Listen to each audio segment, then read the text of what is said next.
আসসালামু আলাইকুম। আশা করি সবাই ভালো আছেন। তো গতকালকে আমি যে বিষয়টা শিখেছিলাম সেটা হচ্ছে অ্যাকর্ড কিভাবে বাংলাদেশে এসেছে, কিভাবে গার্মেন্টস সেক্টরে কাজ করতেছে এই বিষয়টা। তখন আজকে আমি শিখব হচ্ছে গার্মেন্টস সেক্টরে বা আমাদের গার্মেন্টস ফ্যাক্টরিগুলো ভিজিট করতে গিয়ে অ্যাকর্ড প্রাথমিক অবস্থায় যে বিষয়টা হচ্ছে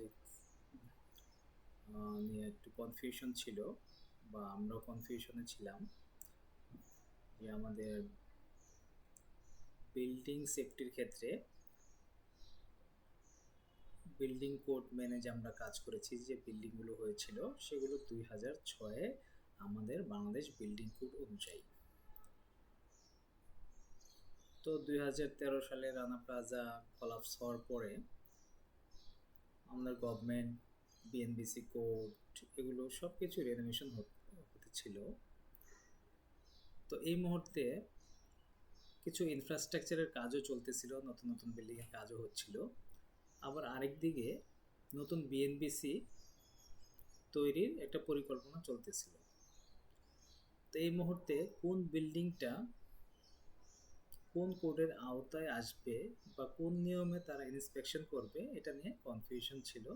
তো এই কনফিউশনটা দূর করার জন্য তারা আমাদের বাংলাদেশের ইনফ্রাস্ট্রাকচারগুলো বা বিল্ডিংগুলো তিনটা ভাগে ভাগ করেছে। তো এই তিনটা ভাগ হচ্ছে,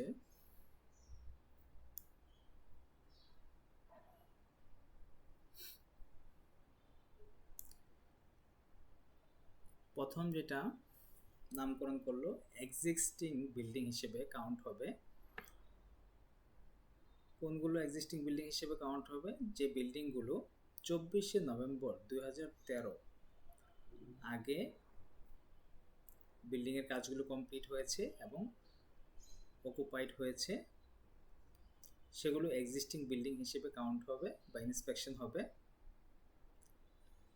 আর আমাদের নতুন বিল্ডিং কোড গেজেট আকারে প্রকাশ হয়েছে 2021 সালের 11ই ফেব্রুয়ারি।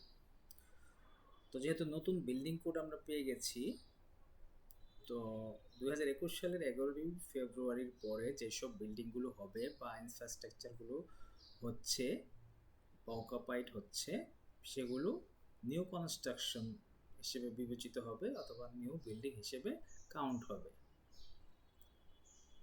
তো এর মাঝামাঝি একটা সময় রয়ে গেছে, যেটা হচ্ছে 24শে নভেম্বর 2013 থেকে নতুন বিএনবিসি আসার আগ মুহূর্তে 11ই ফেব্রুয়ারি 2021। এই মধ্যবর্তী সময়টায় অনেক ইনফ্রাস্ট্রাকচার হয়েছে, অনেক বিল্ডিং হয়েছে, অনেক গার্মেন্টস ফ্যাক্টরি হয়েছে। তো এগুলোকে মধ্য পর্যায়ের কনস্ট্রাকশন বা ইন্টারিম কনস্ট্রাকশন বা বিল্ডিং হিসেবে কাউন্ট হবে, যেগুলো 24শে নভেম্বর 2013 থেকে 11ই ফেব্রুয়ারি 2021 পর্যন্ত কনস্ট্রাকশন হয়েছে বা অকুপাইড হয়েছে।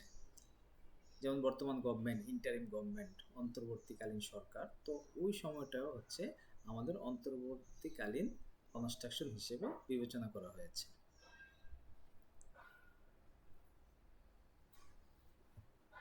তো এরপরে হচ্ছে আমাদের বাংলাদেশ ন্যাশনাল বিল্ডিং কোড, যদিও নতুন এসেছে কিন্তু আমাদের আগের যে বিএনবিসি কোড ছিল 2006-এর, এটা একেবারে বিলুপ্ত হয়ে যায়নি। এক্সিস্টিং এবং ইন্টারিমের ক্ষেত্রে কিছু কিছু ক্ষেত্রে এখনও 2006 বিএনবিসি ফলো করতে হচ্ছে।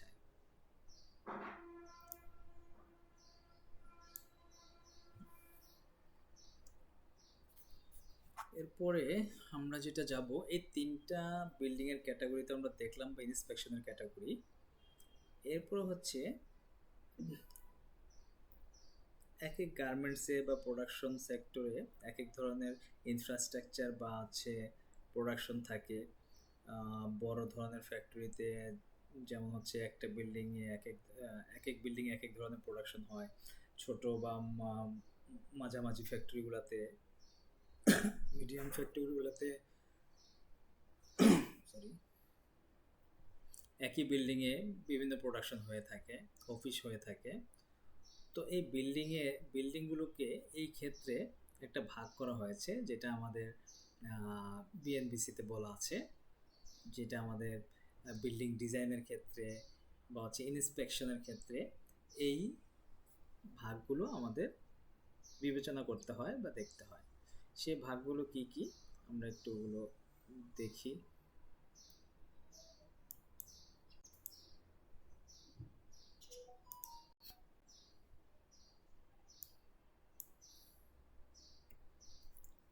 All buildings shall be classified according to their use or by considering the character of their occupancy. For purpose of this code, the occupancy classification goes as below.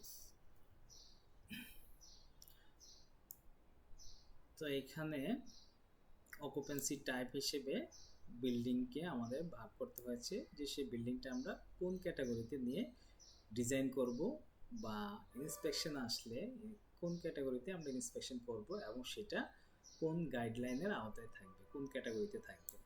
যেমন হচ্ছে অকুপেন্সি এ, এটা হচ্ছে residential বিল্ডিংয়ের ক্ষেত্রে। Residential বিল্ডিংয়ের ক্ষেত্রে আমরা occupancy type এ ধরব। এডুকেশনাল টাইপ বিল্ডিংয়ের ক্ষেত্রে occupancy type B, institution for care, occupancy type C, healthcare, occupancy type D, business, occupancy type E, mercantile building হলে occupancy F, industrial building হলে occupancy Z, storage building হলে occupancy H, assembly point হলে occupancy I, occupancy type J, এটা হচ্ছে hazardous বিল্ডিংয়ের ক্ষেত্রে, occupancy কে garage, occupancy এল এটা হচ্ছে ইউটিলিটি বিল্ডিংয়ের ক্ষেত্রে, আর অকুপেন্সি এম মিসেলেনিয়াস বিল্ডিং বা ইনফ্রাস্ট্রাকচারের ক্ষেত্রে। তো এগুলো হতে পারে ইন্ডিভিজুয়ালি এক একটা বিল্ডিং হতে পারে, তো যেটা যেই কাজে ব্যবহার হবে, অকুপেন্সি যে পারপাস ইউজ হবে, বিল্ডিংয়ের নামকরণটা সেরকমই হয়ে যাবে। A B C D E F G H I J K L M এগুলো হচ্ছে আমাদের ডিজাইন বা ইন্সপেকশনের ক্যাটাগরির ক্ষেত্রে এই নামকরণ করা হয়েছে, যে আমরা এই বিল্ডিংটা ডিজাইন করব বা হচ্ছে ইন্সপেকশন বা কোনো ফায়ার রেটেড ক্লোজ লাগবে কিনা, বিভিন্ন ধারা আমরা এই অকুপেন্সি টাইপের উপর নির্ভর করে ক্যালকুলেশন করব বা বিবেচনা করব। তো এর ক্ষেত্রে দেখা যায় যে কিছু কিছু ক্ষেত্রে একই বিল্ডিংয়ে আমার বিভিন্ন অকুপেন্সি থাকতে পারে। এতক্ষণে হয়তো আমি বুঝে গেছি বা আপনারা হয়তো বুঝে গেছেন যে আমাদের গার্মেন্টস ফ্যাক্টরিটা কোন ক্যাটাগরির মধ্যে পড়েছে। অকুপেন্সি টাইপ জি, ইন্ডাস্ট্রিয়াল বিল্ডিং।